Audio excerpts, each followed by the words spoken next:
Welcome students. आज अपन इस video में सामग्री नियंत्रण के तत्वों के बारे में पढ़ेंगे, यानी एलिमेंट्स ऑफ मटेरियल कॉस्ट।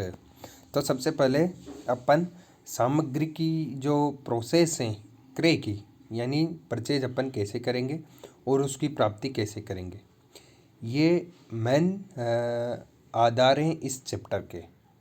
और उसके बाद स्टोरेज होगा और उसका इशू कैसे किया जाएगा, और प्राइसिंग यानी उसका मूल्य निर्धारण किन मेथड के आधार पर किया जाएगा, और inspection of the material store और स्टोर की जांच कैसे की जाएगी।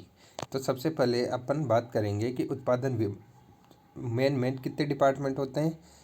एक तो प्रोडक्शन डिपार्टमेंट होता है, एक स्टोर डिपार्टमेंट होता है, परचेज डिपार्टमेंट होता है, एक रिसिप्ट डिपार्टमेंट होता है। इस 4 डिपार्टमेंट के मध्य मटेरियल कॉस्ट कंट्रोल का अपन निर्धारण करते हैं। सर्वप्रथम प्रोडक्शन डिपार्टमेंट को कच्चे माल की ज़रूरत पड़ती है, तो किस डिपार्टमेंट द्वारा इशू की जाती है? स्टोर विभाग द्वारा। यानी कि जब भी कच्चे माल की ज़रूरत पड़ेगी तो ये डिमांड किसको भेजेगा? स्टोर विभाग द्वारा। ठीक है, तो स्टोर विभाग इसको क्या कर देगा? कच्चे माल का इशू कर देगा। लेकिन अगर स्टोर विभाग के पास अगर कच्चा माल नहीं है तो वो डिमांड किसको भेजेगा? प्रोडक्शन डिपार्टमेंट को। तो प्रोडक्शन डिपार्टमेंट क्या करेगा? माल खरीदेगा। माल खरीदने के लिए सबसे पहले क्या करेगा? वो टेंडर की प्रोसेस अपनाएगा, यानी टेंडर की प्रोसेस अपनाएगा, यानी ईओक्यू के माध्यम से, जो अपन ने लास्ट वीडियो में देखा था, उसके माध्यम से मटेरियल को क्रय किया जाएगा। तो सर्वप्रथम टेंडर मांगे जाएंगे किनसे? विक्रेताओं से। विक्रेताओं से टेंडर मांगने के बाद टेंडर प्राप्त होंगे और उनका अध्ययन होगा। फिर जब उनका अध्ययन होने के बाद उन टेंडर के आधार पर क्रय यानी परचेज ऑर्डर तैयार किया जाएगा और विक्रेताओं को परचेज ऑर्डर भेजा जाएगा। उसके बाद जब परचेज ऑर्डर भेजा जाएगा तो मटेरियल प्राप्त की जाएगी और उसकी जांच की जाएगी। यानी कि जो परचेज डिपार्टमेंट है वो कच्चे माल यानी कच्चे सामग्री को प्राप्त करेगा, क्रय करने की प्रोसेस सारी करेगा। उसके बाद जब माल प्राप्त हो जाएगा तो बिल स्वीकार करेगा और भुगतान कर देगा संबंधित पार्टी को। जब क्रय विभाग को माल प्राप्त हो जाएगा तो उसके बाद जो प्राप्ति विभाग होता है रिसिप्ट डिपार्टमेंट, वो उस माल को प्राप्त करेगा। कौन से विभाग से? क्रय विभाग से। और उस माल की जांच करेगा और देखेगा कि माल सही है। उसके बाद प्राप्ति विभाग 4 प्रतियों पे क्रय, स्टोर और अकाउंट्स डिपार्टमेंट और स्टोर डिपार्टमेंट यानी स्टोर प्रभारी से सिग्नेचर करवा के किसके पास दे देगा? स्टोर डिपार्टमेंट के पास। और स्टोर डिपार्टमेंट क्या करेगा?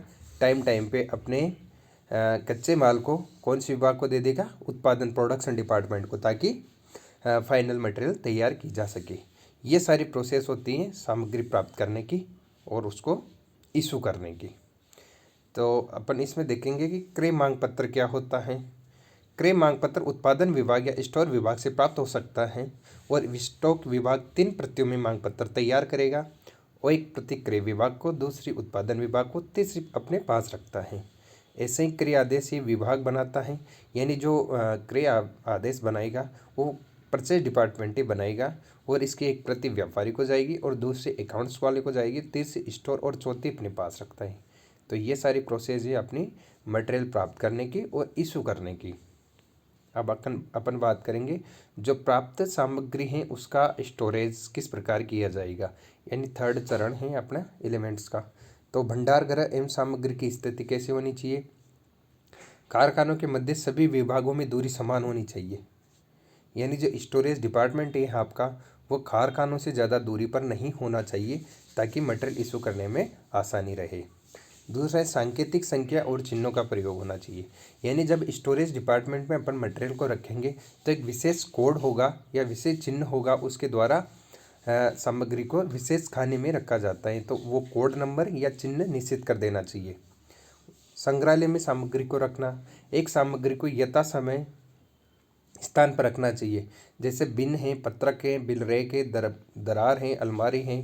तो इसमें क्या है? Minimum stock level, maximum stock level, ये सारी चीज़ें अपन को पता रहती हैं, कितनी मात्रा में कौन सा स्टॉक अपने पास पड़ा हुआ है।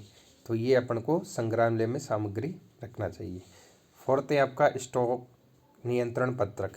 ये बिन पत्र के समान होता है, इसमें सरल पता चलता है कि कितनी मांग कब आने वाली है और कब आदेश देने वाली।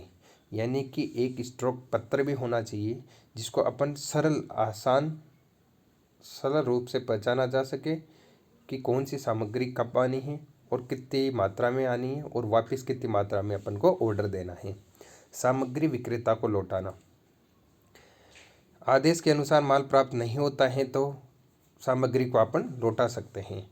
यानी आपने जिस परचेज डिपार्टमेंट से सामग्री क्रय की है लेकिन उचित मात्रा पे उचित किस्म की जो आपने ऑर्डर किए हैं उसके अकॉर्डिंग अगर सामग्री नहीं मिलती है तो आप उस सामग्री को वापस विक्रेता को लौटा सकते हो। तो ये 3 चीज़ें आपने, पहले आप सामग्री प्राप्त करेंगे, फिर इशू करेंगे और उसके भंडारण की प्रोसेस क्या रहेगी और भंडारण प्रक्रिया क्या रहेगी। Thank you.